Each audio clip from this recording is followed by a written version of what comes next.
दोस्तों नमस्कार। कैसे हैं? आशा है बिल्कुल ठीक ठाक होंगे। बस इस वक्त को किसी तरह से काटने का कोशिश कीजिए, किसी तरह से ठीक ठाक ये समय गुजर जाए। देखिए, क्रिकेट में पहले टेस्ट मैच होता था, 5 दिन तक खेला जाता था, बीच में एक दिन रेस्ट होता था। काफ़ी इत्मीनान से सभी खिलाड़ी खेलते थे, मतलब सभी को अपना हुनर जौहर दिखाने का पूरा पूरा मौका मिलता था और टेंशन फ्री मैच होता था। इसका खूबी था और काफ़ी इंटरेस्ट से लोग देखते थे उसको। मैं भी एक टेस्ट मैच देखने गया था, बचपन की बात है। उसके बाद दौर आया वनडे का, मतलब एक ही दिन में जो 4 दिन का काम था ना, अब उसको एक ही दिन में समेटा गया। 50 ओवर का मैच होने लगा, टेंशन बढ़ गया। अब है कि बस किसी भी तरह से 10 खिलाड़ी वहाँ भी वही थे जो खिलाड़ी यहाँ हैं। ओवर कमा, वक्त कमा, खिलाड़ी नहीं कमा, यानी टेंशन बढ़ गया। ठीक है, चलिए वो भी हम लोग देखे। उसके बाद दौर आया 2020 मैच का, मतलब 20 ओवर। खिलाड़ी फिर भी वही, टेंशन का दौर बहुत ज़्यादा। मतलब अब आपके पास सिर्फ 20 ओवर है। ऐसी 20 ओवर में आपको अपना सारा कुछ करना है, मतलब तनाव से भरा हुआ यही वक्त अभी चल रहा है 2020। ये जो साल है ना, ये साल का जो शुरुआत हुआ है, ये वायरस से शुरुआत हुआ है। ये 2020 सही पूछिए तो बहुत ही खतरनाक साल है और ये साल किसी तरह से गुजर जाएगा, हम लोग का सारा समस्या बिल्कुल हाफ हो जाएगा, बिल्कुल हाफ हो जाएगा। जब हम लोग 2021 में आएंगे तो हम लोग का जितना भी प्रॉब्लम आज के डेट में चल रहा है वो हाफ हो जाएगा। वायरस से तो हम लोग परेशान हैं ही। वायरस बढ़ रहा है, डे बाय डे बढ़ रहा है, उसकी चर्चा करूंगा मैं, लेकिन थोड़ा मैं जो बोलना चाहता हूं उसको सोचिए। दूसरा समस्या क्या आ गया? हिंदुस्तान और चाइना के बीच में तनाव हो गया। बहुत वहाँ पे जो भी हो, लेक वाला मामला, डिटेल में जाना है गूगल कीजिए उसको। तीसरा एक नया समस्या टिड्डा का आया है और ये टिड्डा चला है पूरब से, अफ्रीका अमेरिका की तरफ से, समुद्र को पार करते हुए। जो समुद्र को पार करने में हवाई जहाज को 3 घंटा लगता है, उस समुद्र को ये टिड्डा उड़ते उड़ते पार कर गया। मतलब समुद्र के बीच में पता नहीं कहाँ ये लोग कोई टापू मिला होगा जहाँ ये लोग रेस्ट किया होगा। और ये लोग जो चल रहा है, ये चला है वेस्ट से और जा रहा है ईस्ट के तरफ। वेस्टर्न कंट्री से स्टार्ट हुआ और ईस्ट के तरफ जा रहा है। अभी आज सुबह में सुनते हैं कि बॉम्बे तक ये पहुंच गया है और इंडिया के 6 स्टेट में अभी इनका चल रहा है। बहुत ही सही पूछे तो आफत पे आफत, और अभी साल आधा भी नहीं पहुंचा है। अभी हम लोग 5वां ही महीना कवर किए हैं। अभी हम लोग को जून जो 6ठा महीना है, तब हम लोग हाफ पे आएंगे और उसके बाद का हाफ बाकी है। तो अभी देखिए फिर बरसात में क्या होता है नहीं होता है। मतलब कल की घटना एक क्या हुई, ICICI बैंक 13(2) का नोटिस दिया था। ये 60 डेज का एक नोटिस होता है। जब आप कोई लोन डिफ़ॉल्ट आपका होता है, NPA होता है, तो बैंक आपको 60 डेज का नोटिस देता है। देखिए, मैं आपको बार बार बोलता हूँ, एक चीज़ को बिल्कुल दिमाग में रखिएगा। अगर आप लोन अगेंस्ट प्रॉपर्टी ले रहे हैं तो पहले वो प्रॉपर्टी को कभी जिंदगी में मॉर्गेज नहीं कीजिएगा जिसमें आप और आपका परिवार रहता हो, चाहे आपको काम हो चाहे नहीं हो। अगर आपके पास 2 प्रॉपर्टी है तो एक मॉर्गेज कर दीजिए। ऐसा भी वक्त नहीं आए कि आपको वो लोग रोड पे फेंक दें। और जानते हैं प्रॉपर्टी का वैल्यू कितना भी ज़्यादा हो, ये लोग नीलाम, जो अक्सर बदमाशी ये लोग की क्या होती है कि ये लोग उसी वैल्यू पे नीलाम करना चाहते हैं जिस वैल्यू जो उनका लोन का रकम बच जाता है। मान लीजिए 10 करोड़ की प्रॉपर्टी है, 1 करोड़ लोन बचा हुआ है, ये कोशिश करेंगे 1 करोड़ में नीलाम कर दो। और लेने वाले भी अक्सर इन्हीं बैंक के कर्मचारी लोग होते हैं, ये भी पता चला है। ये लोग देखिए, ये जो ICICI बैंक वाले हैं ना, बोलने में किसी प्रकार का कोई गुरेज नहीं है। इनके ऊपर एक से एक आपराधिक मामला दर्ज है, एक से एक। थोड़ा सा मेहनत कीजिए। मैं डिस्क्रिप्शन में सिर्फ यूट्यूब का लिंक डालता हूँ। यूट्यूब का लिंक में ये फ़ायदा आपको होगा कि आपको उसका रिपोर्ट बना हुआ है, उसका वीडियो देख के समझ में आ जाएगा कि इनके ऊपर कितने तरह के आपराधिक मामले दर्ज हैं। अगर मैं गूगल लिंक दे दूंगा तो आपको पढ़ना पड़ेगा। गूगल के लिंक का तो भरमार है ना। वो सब कोर्ट में दिया जा सकता है प्रिंटेड में। और यूट्यूब का लिंक तो आप लोग के लिए, हम लोग के लिए, सोशल मीडिया में जो लोग एक्टिव हैं। और आज का वक्त देखिए, अधिकतर समय लोगों का सोशल मीडिया में गुजर रहा है। काफ़ी लोग टिकटॉक के द्वारा अपनी बातों को रख रहे हैं। मेरे जैसे लोग, मैं बिल्कुल एक अलग तरह से अपनी बातों को रखने की कोशिश कर रहा हूँ। और काफ़ी लोगों को तो मोटिवेट कर रहे हैं, लेकिन मोटिवेशनल के नाम पे बहुत रुपया ले रहे हैं। कोई 1000 रुपया का अपना पैकेज दे रहे हैं, कोई लाख रुपया का दे रहे हैं। और ये सारे लोग अरबपति हैं। मतलब इन लोगों का आप देखिएगा, डेली जब यूट्यूब में वीडियो बनाने आते हैं तो एक से एक सूट में आते हैं। मतलब उनके सूट का कीमत हमको लगता है कि लाखों रुपया होगा। मतलब जैसे अमिताभ बच्चन जी आते थे कौन बनेगा करोड़पति में, तो डेली उनका सूट चेंज होता था। तो वो डिजर्व करते हैं क्योंकि, लेकिन आप सोचिए, आपकी इतनी कमाई है, इसके बावजूद भी आप लोगों से पैसा ले रहे हैं। आप अपने एक्सपीरियंस को शेयर कर रहे हैं। एक व्यक्ति हैं 62 साल के, जिनका 40 इयर्स का बिजनेस एक्सपीरियंस रहा है। उसमें वो काफ़ी दिन जॉब भी किए हैं। उसको वो शेयर करके, और उनका फैमिली, मतलब अरबपति लोग हैं, बस इतना समझिए। और आज 8-10 साल से, वो 12 साल से यूट्यूब में वीडियो डाल रहे हैं। फिर भी हमको दुख हुआ। मैं उनको थोड़ा सा सुझाव ये देना चाहता हूँ कि अगर आप वाकई लोगों का भला करना चाहते हैं, वाकई अगर आप में मन में है, आपके पास पैसे की कोई कमी नहीं है। देखिए, आज के डेट में लोग दान कर रहे हैं, बड़ा बड़ा राशि लोग दान कर रहे हैं। बताइए कितना अच्छा लगा सुन के, कि सुनने में आप लोग को भी आया होगा, अक्षय कुमार जी 25 करोड़ रुपया दिए। अच्छा लगता है कि ऐसे लोगों को प्रोत्साहित करना चाहिए। लेकिन आप लोग भी अब बोलते हैं कि 1000 रुपया का कोर्स लीजिए, लाख रुपया का एक व्यक्ति है वो कोर्स लेने के लिए बोलते। मतलब कोई भी चल गया है जिनका आज, वो सभी पैसे से। आज के डेट में थोड़ा सा सोचिए, आज लोगों का भला करना है। आज हम लोग के सामने सबसे बड़ी समस्या बेरोजगारी की आ गई है। स्वरोजगार की तरफ लोगों को कैसे प्रेरित किया जाए विदाउट बैंक लोन। देखिए, स्वरोजगार में पूंजी की आवश्यकता होगी, और बिना बैंक के लोन के कैसे उनको प्रोत्साहित किया जाए, कैसे उनको उत्साहित किया जाए, हम लोग का प्रथम दायित्व है। पहले ये कीजिए। आपको कोई कमी नहीं है, छोटी सी जिंदगी है, कुछ दान भला करके जाइए। तो मैं जो बात कहना चाह रहा था, आईसीआईसी बैंक के लोगों के आपराधिक मुकदमों के बारे में, तो इनके ऊपर एक से एक मुकदमा दर्ज है। हम लोग सिर्फ एक चीज को जानते हैं जो सबके नज़र में आया, बैंक के जो सीईओ एमडी श्रीमती चंदा कोचर जी का मामला, जो अपने पति के द्वारा वीडियोकॉन को हजारों करोड़ रुपया लोन के रूप में शायद नाजायज रूप से दी, तभी तो प्रॉब्लम क्रिएट हो गया। अगर वो जायज तरीके से दिया रहता तो क्यों। देखिए, उनका भी योगदान है, लेकिन जितना उनका योगदान है उससे बड़ा उनका जुर्म हो गया। ऐसा नहीं है कि एक तरफ आप अच्छा छवि रखे हुए हैं और दूसरा तरफ वही हो गया कि वो आप गलत काम कर रहे हैं।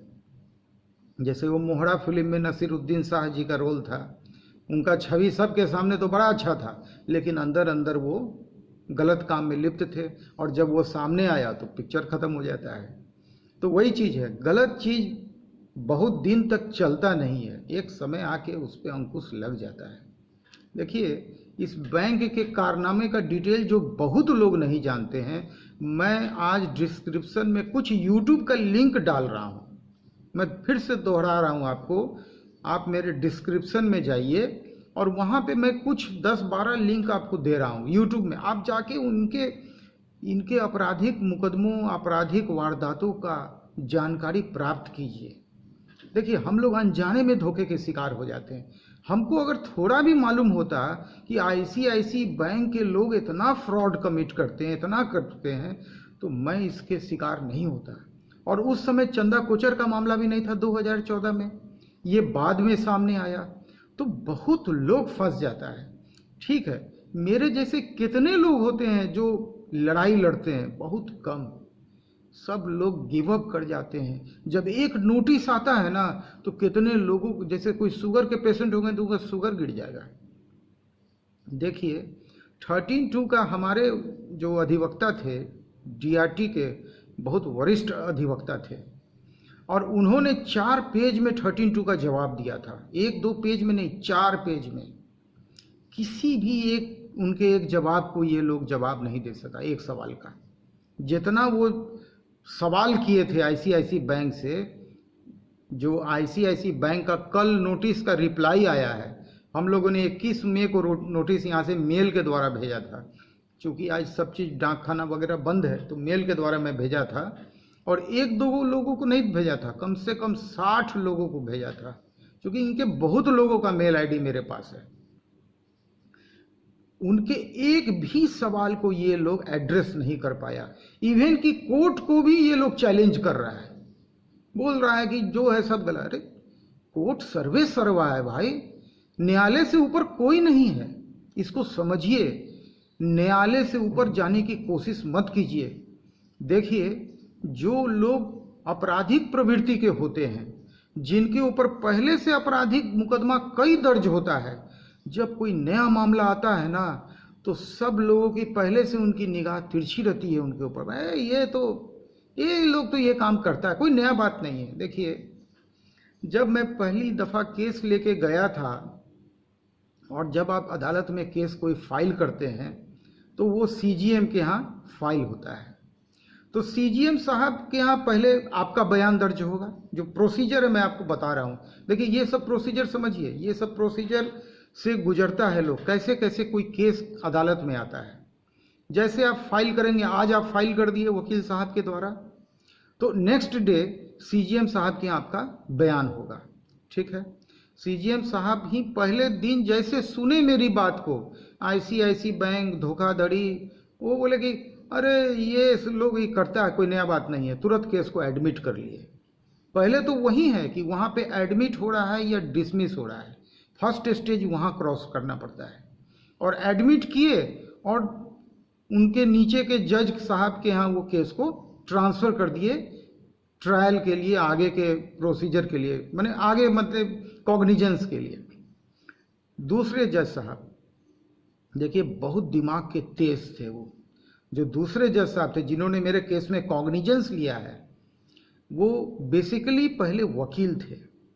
और वही वकील नहीं थे, उनके बाबूजी भी वकील थे, हरियाणा के रहने वाले, और उनके दादाजी भी वकील थे, और उनकी बेटियां भी वकालत पढ़ रही हैं। मतलब पूरा खानदान कानून से जुड़ा हुआ, कानून का रक्षा कर रहा है। मतलब काफ़ी एक्सपीरियंस। अब जिसके दादाजी वकील, जिसके बाबूजी वकील, जो खुद स्वयं वकील, और जिसकी बेटी भी वकालत कर रही है, वो एग्ज़ाम देके जज बने थे। काफ़ी तेज। फर्स्ट टाइम जैसे वो सुने मेरे बयान को ना, वो बोले कि ये बैंक के बारे में एक नहीं अनेकों मामला दर्ज है, मैं जानता हूँ आप इसमें कहीं से भी गुनाहगार नहीं है। और उसके बाद गवाही चला, जो भी प्रोसेस होता है कोर्ट का, और उन्होंने बहुत मजबूती से कॉग्निजेंस लिया, और सभी धाराओं पे कॉग्निजेंस लिया। ऐसा नहीं है, वकील साहब ने जितना धारा दिया था उसमें से जो अधिकतर क्रिमिनल धारा होता है ना, 420, 468, और 9 के 9 अधिकारी के ऊपर में कॉग्निजेंस लिया, एक को भी उन्होंने नहीं छोड़ा। देखिए, उसके बाद मामला ये लोग ऊपर ले गए रिवीजन में। वहाँ के जज साहब भी देखे कहीं से भी इनको राहत नहीं मिला। इनके रिवीजन को ऊपर के जज साहब ने डिसमिस कर दिया, और फिर वापस निचली अदालत में आया ट्रायल के लिए। और निचली अदालत में जज साहिबा थी उस समय, वो भी एक नज़र में केस को देखी, क्योंकि फर्स्ट टाइम उनके सामने ये केस आया था। एक नज़र में देखी और 9 अधिकारी को ऑन फुट 27 मार्च को सरेंडर होने का स्ट्रिक्ट ऑर्डर पास की। उनका जरा ऑर्डर दो तीन लाइन ही वो लिखी है, लेकिन बड़ा क्रय शब्द का इस्तेमाल की। सभी जानते हैं, क्योंकि कोर्ट में केसेस आते रहता है, जज साहब लोग के पास केसेस आते रहता है, ये लोग स्टडी करते रहते हैं, पहली नजर में जानते हैं कि हाँ, ये आईसीआईसी बैंक के अधिकारी अक्सर ग्राहक के साथ धोखाधड़ी करते हैं। देखिए, हमेशा मैं बोलता हूं, ग्राहक है तो सब कुछ है, और ग्राहक नहीं है तो कुछ भी नहीं। आप रोड पे चले आइएगा, कभी भी ग्राहक के साथ कभी भी गलत एकदम नहीं करना चाहिए। बहुत नम्रता से ग्राहक को डील करना चाहिए। देखिए, ग्राहक देवता होता है, बार बार मैं इस बात को बोलता हूं। और मैं देखिए, कुछ लॉस कभी कभी उठाना पड़ता है, वो लॉस नहीं होता है, वो प्रॉफिट होता है। उस लॉस को जरा सा आप बेयर करके देखिए, आप ज़्यादा प्रॉफिट अर्न करेंगे। अगर आप उस लॉस को बर्दाश्त नहीं कीजिएगा, धीरे धीरे आपका बिजनेस डाउनफॉल में चला जाएगा। इसलिए कि कस्टमर इज ऑलवेज राइट। देखिए, इस बैंक का जो केसेस है, आपको 2-4 ठो केस मैं बताता हूँ। एक कोई अनुपमा वर्मा फिल्मी हस्ती थी, मॉडल थी, उनके खाता में शायद 17 लाख रुपया जमा था, और काफ़ी दिनों से जमा था, और वो व्यस्त रहती थी शूटिंग में, इधर उधर अपना व्यस्त रहती थी। और जब एक बार वो अपने अकाउंट को चेक की तो देखी कि अकाउंट में पैसा नहीं है। बैंक अधिकारी क्या देखे, आईसीआईसी के, नाम लेने में कोई गुरेज नहीं है, क्योंकि मैटर ऑन रिकॉर्ड है। जो चीज़ ऑलरेडी आपके ऊपर क्रिमिनल केस दर्ज है, तो उसके लिए बोलने में क्या दिक्कत है। और यूट्यूब में न्यूज़ चैनल का मैं मैटर दे रहा हूँ, मैं कोई पब्लिक का मैटर नहीं दे रहा हूँ, ये सारे न्यूज़ चैनल पे। तो जब वो अपने खाता को देखी तो इसमें पैसा नहीं है, तब ये मामला प्रकाश में आया, और तब ये मामला केस बना। फिर देखिए, कुछ महिला हैं जो गोल्ड लोन अक्सर लोग विपत्ति में लेता है। मैं भी गोल्ड लोन 2 बार अपनी ज़िंदगी में लिया। एक दफ़ा कनाडा बैंक से लिया था, सूद समेत उसको लौटा के मुक्त करा लिया था, और दूसरी दफ़ा HDFC से लेने का मौका मिला, उस समय भी मैं मुक्त करा लिया। ठीक है, संभावना ऐसी बनी कि धीरे धीरे करके सारा गोल्ड मुझे बेचना पड़ गया, अलग बात है, कोई बात नहीं, मैंने हिम्मत नहीं हारी। सबसे बड़ी चीज़ है, विपत्ति में विपत्ति का सामना मजबूती के साथ करने का दम ठान लीजिए। आप जब खड़े हो जाइएगा मजबूती के साथ, तो दुनिया की कोई ताकत नहीं, अगर आप सही हैं तो आपको हरा दे। ठीक है, अगर हार हुई है, आप आगे बढ़िए, आपको जीत अवश्य मिलेगी। हारिए मत, जिंदगी में हार सबसे खराब चीज होता है। अगर गलत है तो उसके खिलाफ आवाज उठाइए, और इतनी मजबूती से उठाइए कि इस चीज की जानकारी अधिक से अधिक लोगों तक पहुंचे, और इससे अधिक लोग इससे कम से कम बेनिफिटेड हों, कि वो लोग कल को इस धोखे का शिकार नहीं हो जाए। अब देखिए, वो ज्वेलरी वाला मामला मैं बताता हूँ। वो गोल्ड लोन आईसीआईसी बैंक में ली, गोल्ड दी, और जब वो लोन क्लियर कर दी तो उनको जो गोल्ड दिया गया ना, वो सारा नकली सोना दिया गया। मतलब वो सारे सोना को बैंक अधिकारी बदल दिए। देखिए कि सोना पड़ा हुआ है, असली निकाल लो और नकली डाल दो। उसके बाद ये मामला फिर केस बना, फिर सामने आया। एक और, जब गोल्ड लोन की बात हो रही है, तो एक व्यक्ति ने गोल्ड लोन लिया, तो बैंक अधिकारी उनके ऊपर क्लेम क्या कर रहे हैं, केस कर दिए कस्टमर के ऊपर कि उनका सोना नकली है। वो नाहन घुट करके कांड है, उनका सोना नकली है। बैंक अधिकारी केस कर रहे हैं आईसीआईसी बैंक के कस्टमर के खिलाफ। फिर जब जांच हुई, पुलिस ने जांच कराया, तो सारा सोना असली निकला। मतलब ये लोग हमेशा कोशिश करते हैं गलत करने का। एक लेटेस्ट 2-3 महीने का न्यूज़ जी बिजनेस पे चला था। देखिए, बिजनेस चैनल देखने वाले बड़ा लिमिटेड लोग होते हैं। जनरली लोग न्यूज़ चैनल या सोशल मीडिया में आते हैं। आज के डेट में ज़्यादा सोशल मीडिया चल रहा है। जी बिजनेस में क्या न्यूज़ देखने को आया कि आईसीआईसी बैंक का जो एटीएम कार्ड होता है ना, जो एकदम चिप वगैरह लेटेस्ट, जो हाईली सिक्योर्ड कार्ड माना जाता है, उसमें जी बिजनेस की ही एक रिपोर्टर के खाते से पैसा निकलने लगा ऑटोमेटिक।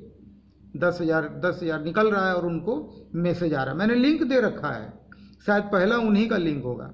आप जरा सा देखिए, इंटरेस्टिंग है, हर आदमी को जानना चाहिए। देखिए, सही पूछिए तो ये कार्ड वगैरह है तो लगता है ठीक, लेकिन है बहुत खतरनाक।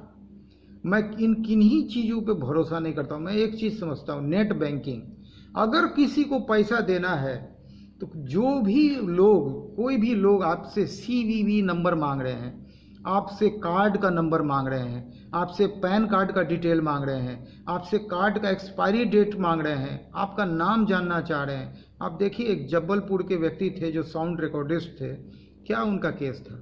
उनके सिर्फ मोबाइल नंबर से बैंक का खाता से पैसा निकाल रहा था एक चाइना की कंपनी, इंडिया की नहीं, वो भी चाइना से निकल रहा था। और बैंक कौन था? तो SBI बैंक था। मतलब यहाँ पे और कोई अदर डिटेल नहीं था, कोई पैन कार्ड का डिटेल नहीं था, कोई कार्ड का नंबर नहीं दिए थे वो, ना CVV नंबर दिए थे, ना कार्ड का एक्सपायरी डेट दिए थे, कुछ डिटेल नहीं दिए थे। सिर्फ उनके मोबाइल नंबर, जिस नंबर से वो अपना स्मार्टफोन चला रहे थे, सेम नंबर उनके बैंक अकाउंट का था।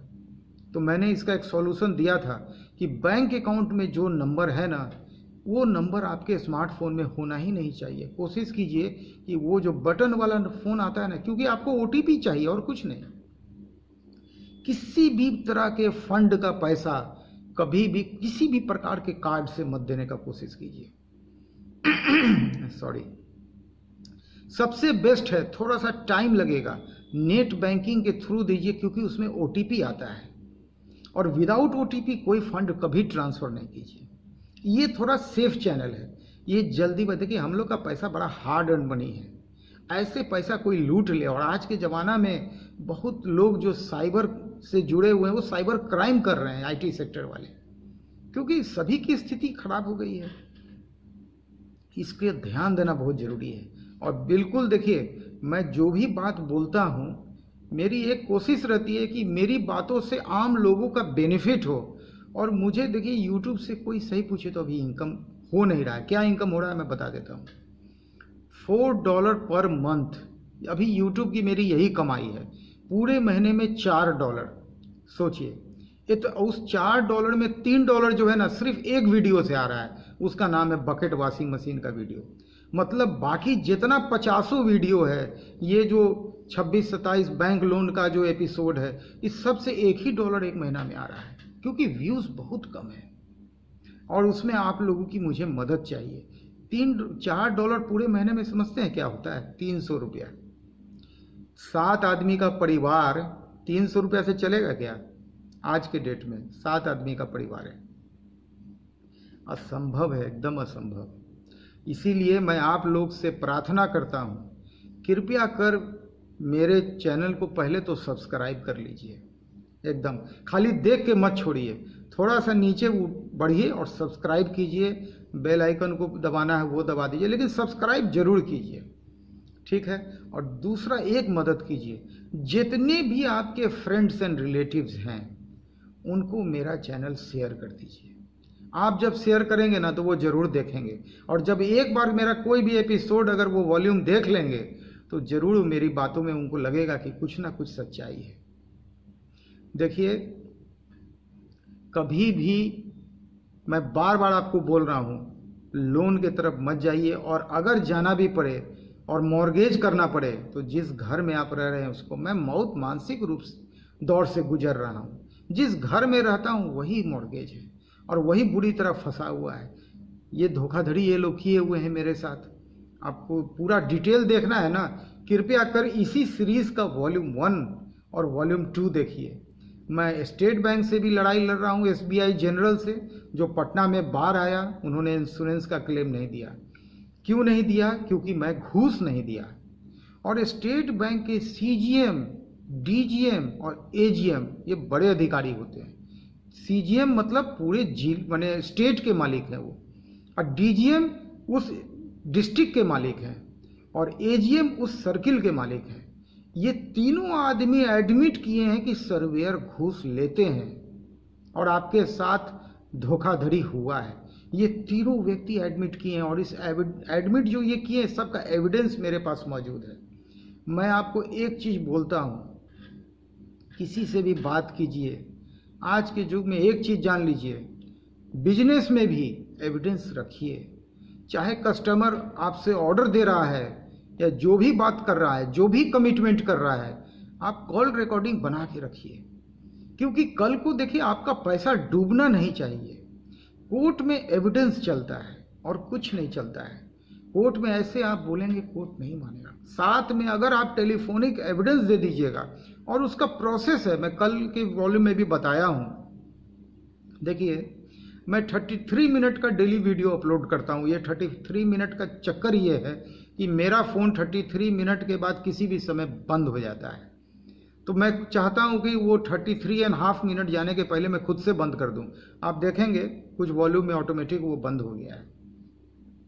देखिए, सबसे बड़ी बात है कि पैसा हर व्यक्ति का बहुत मेहनत का होता है, उसको सुरक्षित रखना बड़ा जरूरी है। इसीलिए एविडेंस रखिए हर एक बात का, चाहे वो ऑडियो में हो चाहे वो वीडियो में हो। आप कंप्यूटर के लैपटॉप में फाइल बना लीजिए। आप हर एक कस्टमर का अलग अलग फोल्डर बना लीजिए। पहले तो एक फाइल बना दीजिए, उसका फोल्डर बनाइए, उसका नाम रख दीजिए कॉल रिकॉर्डर। ठीक है, उस फोल्डर के अंदर में फिर एक फोल्डर क्रिएट कीजिए। मान लीजिए कि एक कस्टमर है, मान लीजिए कि एक स्टेट का, किसी स्टेट का या किसी डिस्ट्रिक्ट का कस्टमर है, उस डिस्ट्रिक्ट का नाम लिखिए। उस डिस्ट्रिक्ट के अंदर में फिर अगर 10 कस्टमर है तो 10 का फिर अलग अलग फोल्डर क्रिएट कीजिए। हर एक फोल्डर में उस कस्टमर का नाम लिखिए। और जो भी बातचीत होती है ना उस कस्टमर से, जब भी बातचीत होती है, उस बात को कॉल रिकॉर्डर के द्वारा अपने लैपटॉप में आप ट्रांसफ़र करते रहिए। पहला बात मैं आपको बता रहा हूँ, जरूरी नहीं ये मामला कोर्ट तक जाएगा। ग्राहक के साथ कभी भी कोर्ट कचहरी नहीं करना चाहिए। मैं हमेशा बोलता हूँ, ग्राहक देवता होता है, लेकिन अगर ग्राहक कुछ गलती करे तो उसको वो रिकॉर्डिंग सुना दीजिए, उसको भेज दीजिए, उसको याद आ जाएगा। आदमी है, इंसान है, रॉबोट नहीं है। ग्राहक कोई कंप्यूटर नहीं है। हो सकता है उसको याद नहीं आ रहा हो, जो बातें वो आपके सामने किया था वो हो सकता है वो भूल गया हो, तो उसको थोड़ा सा रिमाइंड करने के लिए वो अपना ही बातचीत जब वापस से सुन लेगा ना तो उसको वो याद हो जाएगा। और फिर वो ईमानदार अगर होगा, देखिए ऐसा नहीं है कि सभी ग्राहक ईमानदार होते हैं, बेईमान होते हैं कुछ लोग, उनके लिए उनका कोई इलाज नहीं है। उन लोगों को छोड़ के चलिए। मैंने बिजनेस में कई लोगों के यहाँ पैसा छोड़ दिया है।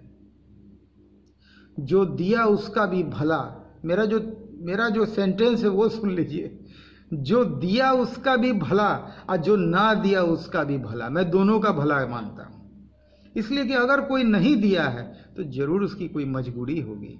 मैं मेहनत करके फिर से कमाया हूँ। मान लीजिए कि बिजनेस में 100% में 25% मेरा पैसा मार्केट में डूबा है। अगर आप लोग बिजनेस कर रहे हैं, आपका भी पैसा बहुत डूबा होगा। कृपया कर कोशिश कीजिए, उसको वर्तमान में भूल जाइए। ठीक है, भविष्य भूतकाल में वो दर्ज है, कभी भी वो मिलेंगे ना आपसे आंख नहीं मिला पाएंगे।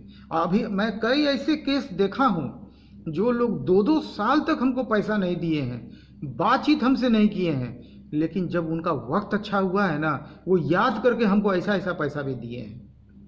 इसलिए कि मैं उनके साथ कोई गलत हरकत नहीं किया।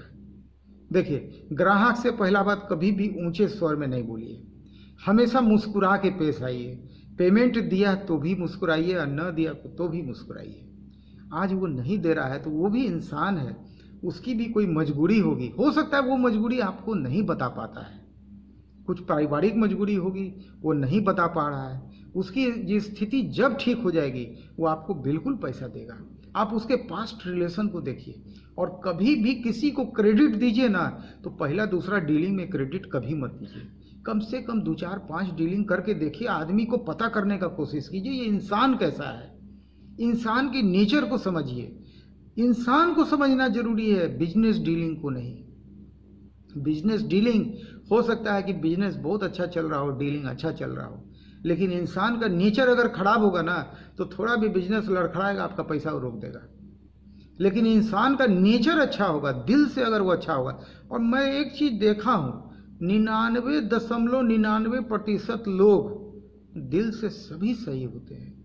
व्यापारी वर्ग एक ऐसा वर्ग है, वो कभी किसी के साथ गलत करने का सोच ही नहीं सकता है। वो तो ग्राहक को सोचिए ना, दुकान खोलता है बेचारा, दुकान खोलने के बाद झाड़ू करता है। मैंने कई ऐसे लोगों को देखा हूँ जो अकेले हैं, शटर उठाते हैं, दुकान पोंछते हैं। पहले तो सारा सामान दुकान में, आधा सामान तो उनका रोड पे रहता है, पहले तो वो रोड पे सामान धीरे धीरे निकालेंगे, फिर सबको झाड़ेंगे, दुकान में झाड़ू करेंगे, पोछा करेंगे, काउंटर को पोछेंगे, फिर वो सबसे पहला काम इतना करने के बाद वो कुछ फूल लेके आते हैं दुकान में। हमेशा देखिएगा कि अधिकतर वो फूल लेके आते हैं। उसके बाद वो भगवान की पूजा करेंगे, गल्ला में अगरबत्ती दिखाएंगे, जहाँ पैसा लिया जाता है उसमें भी अगरबत्ती दिखाएंगे। उसके बाद जितना भी रैक में सामान रखा हुआ है ना, एक एक सामान में अगरबत्ती दिखाएंगे। इस काम में उनको 1 से 1.5 घंटा सुबह का चला जाता है। एकदम मैं देखा हूँ कई दफ़ा जब मैं टूर पे जाता था तो तगादा में एकदम सुबह सुबह अगर किसी के यहाँ पहुँच गया तो मैं पहले बोलता था कि आप पहले अपना टोटल काम कर लीजिए, और वो बोलते थे कि सर अभी बोहनी नहीं हुआ है।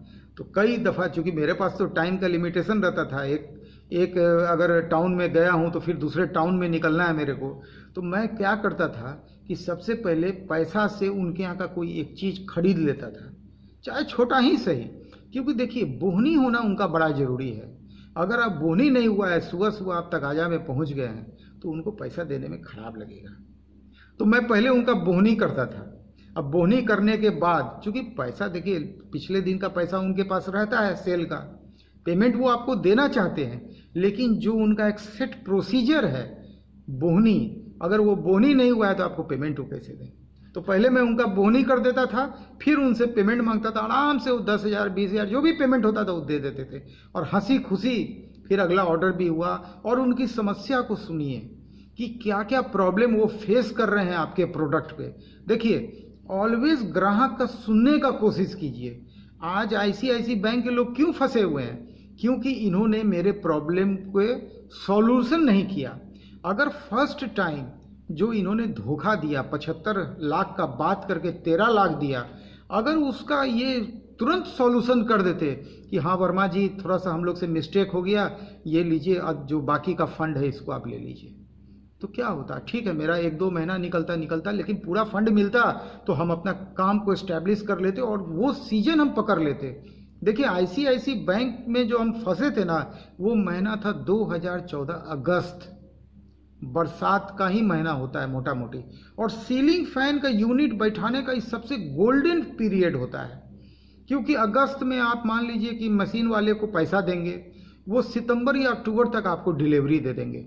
पूरा अक्टूबर आपको मशीन इंस्टॉल करने में चला जाएगा, और नवंबर से आपका मशीन प्रोडक्शन में आ जाएगा। आप कॉइल बनाना चालू कर दीजिएगा, और नवंबर में कॉइल बनाइए, दिसंबर में बनाइए, और जनवरी से फिटिंग करना स्टार्ट कीजिए, और जनवरी से फिटिंग करके आप फरवरी से डिस्पैचिंग स्टार्ट कीजिए। तो सबसे गोल्डन पीरियड में हम उनसे जुड़े थे, लेकिन उन्होंने धोखा दिया। खैर, कहावत है देर है अंधेर नहीं। और एक अंत में एक बात मैं आपसे बोलना चाहूँगा। एक गीत है, बड़ा हिट है, साथी हाथ बढ़ाना, एक अकेला थक जाएगा, मिलकर साथ निभाना।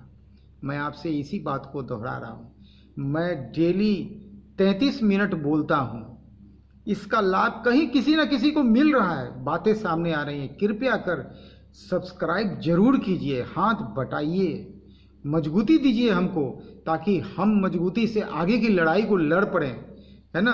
लड़ने के लिए आपका साथ बहुत ज़रूरी है। कृपया कर सब्सक्राइब कीजिए। आपका ये वीडियो देखने के लिए बहुत बहुत धन्यवाद। शेयर जरूर कीजिए। नमस्कार।